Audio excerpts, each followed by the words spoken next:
श्री हिंदू धर्म वैदिक education foundation की ओर से आप सभी को नमस्कार, प्रणाम, अभिवादन। पिछली वीडियो में हमने महाशिवरात्रि पर्व के विषय में चर्चा की थी। इस वीडियो में हम यह चर्चा करेंगे कि शिव जी के विषय में अनेकों मत क्यों पाए जाते हैं।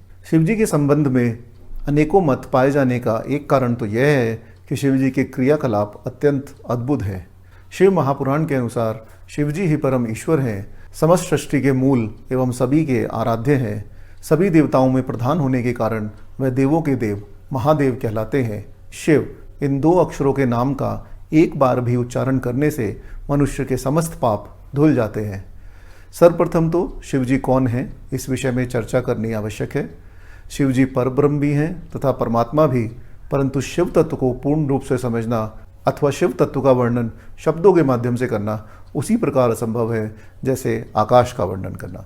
जिस प्रकार आकाश सर्वव्यापक है, उसी प्रकार शिव तत्व व्यापक है। यतो वाचो निर्वतन्ते अप्राप्य मनसा सह तदेव परम प्रोक्तम ब्रह्मेव शिव संगकम। मन वाणी सहित इंद्रियां जिन्हें प्राप्त किए बिना ही लौट आती हैं, उस परब्रह्म को शिव कहा जाता है। शिव जी के विषय में यह भी कहा जाता है, शेते तिष्ठति सर्वम जगत यस्मिन् सह शिव शंभु विकार रहित, अर्थात जिसमें सारा संसार शयन करता है, जो विकार रहित हैं, वह शिव शंभु है। शिव जी के विषय में इतनी भ्रामकता, इतना संशय होने का एक कारण यह भी हो सकता है कि शिव जी की लीला में विरोधी गुणों का सम्मिश्रण देखा जाता है। एक तरफ वह भगवान श्री राम की शक्ति को चुराने वाले रावण को वर प्रदान कर चंद्रहास खड़क देते हैं, और दूसरी ओर रुद्र रूप में श्री रामचंद्र जी के परम भक्त हनुमान बनकर उनके समस्त कार्यों को साकार करते हैं। एक ओर वह कैलाश पर्वत पर समाधि लगाकर योगीराज कहलाते हैं, और दूसरी ओर भूत पिशाच प्रेतों का परिकर बनाकर उनकी सभा में आनंद के साथ विराजमान होते हैं। शिव जी थोड़े ही प्रयास से अतिशीघ्र प्रसन्न हो जाते हैं, इसलिए वह आशुतोष कहलाते हैं, परंतु साथ ही वे सृष्टि के संहार का कार्य भी करते हैं, इसलिए उन्हें संहारक की संज्ञा भी दी जाती है, परंतु यह उचित नहीं है। जैसे श्री ब्रह्मा जी सृष्टि के सृजन करता है, श्री विष्णु जी स्थिति के देवता हैं, विश्व के नियामक हैं, उसी प्रकार शिव जी लय के देवता हैं, संसार की विरोधी शक्तियों में संतुलन बनाकर रखते हैं, जिसे अंग्रेजी भाषा में इक्विलिब्रियम मेंटेन करना भी कहा जाता है। इसी प्रकार शिव जी दानवों को आशीर्वाद भी देते हैं तथा उचित समय पर आने पर उनके संहार की व्यवस्था भी करते हैं। इसलिए शिव जी को केवल संहारक की उपमा देना उचित नहीं है। जो महानुभाव हमारे इस विचार से सहमत ना हो, उनको हम कुछ दृष्टांत देकर उदाहरण देना चाहेंगे। अब आप देखिए, जयद्रथ को वर दिया शिव जी ने, और उसका संहार करवाया किसने? अर्जुन के द्वारा विष्णु स्वरूप श्री कृष्ण ने। इसी प्रकार शाल को अतुलनीय वायुयान का वर प्रदान किया शिव जी ने, और उसका वध किया विष्णु स्वरूप श्री कृष्ण ने। दशानन को आंशिक अमृत प्रदान किया ब्रह्मा जी ने, उसकी उपासना से प्रसन्न होकर रावण नाम से विभूषित कर अपना अमोघ चंद्रहास खड़ग प्रदान किया शिव जी ने, और उसके संहार के लिए भगवान राम के रूप में अवतार लिया श्री महाविष्णु ने। इसी प्रकार वक्रासुर तथा भस्मासुर को वरदान प्रदान किया शिव जी ने, और उनका संहार किया विष्णु जी ने। इस प्रकार की अनेकों कथाएं हमारे शास्त्रों में वर्णित हैं, जिसमें वरदान दिया शिव जी ने और संहार किया श्री विष्णु जी ने। तो क्या आप श्री विष्णु जी को संहारक की संज्ञा प्रदान करेंगे? जिस प्रकार अखिल ब्रह्मांड का पालन करने के लिए सृजन के साथ आतताइयों का संहार भी आवश्यक है, उसी प्रकार ब्रह्मांड को लय में रखने के लिए भी संहार आवश्यक है। एक और कारण यह भी हो सकता है कि साधारण जन को मोहित करने के लिए महादेव शिव जी विचित्र रूप धारण करते हैं। वे शरीर में चिता की भस्म लगाते हैं, गले में नरमुंडों की माला को धारण करते हैं, सर्पों के आभूषण से सुशोभित होते हैं तथा शमशान में वास करते हैं, परंतु उन्हीं के चरणों से गिरे प्रसाद को ब्रह्मा आदि देवता अपने शीश पर धारण कर स्वयं को धन्य मानते हैं। परंतु यह विरोधाभास क्यों है, यह जानना अति आवश्यक है।